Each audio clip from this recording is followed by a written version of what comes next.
What's your definition of masculine? Malawak na ano yan ah. Mm. Pero yung simple, yung on point.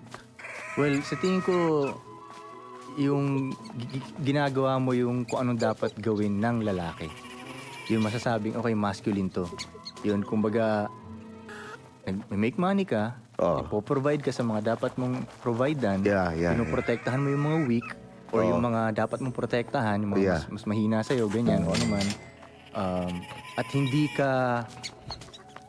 ka emosyonal.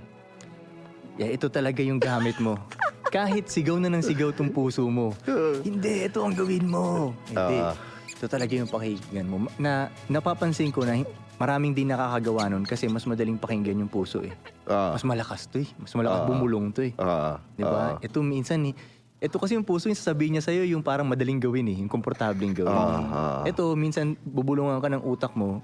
Hindi madaling gawin, hindi komportabling gawin, pero yun ang tamang gawin. Yun. Para sa akin, masculine ka nun pag talagang ito ang sinusunod mo talaga. Kahit pa may iiyak dyan, kahit pa may luluha dyan, ito ang tama eh. Ito yung tamang desisyon eh. Yun ang para sa akin.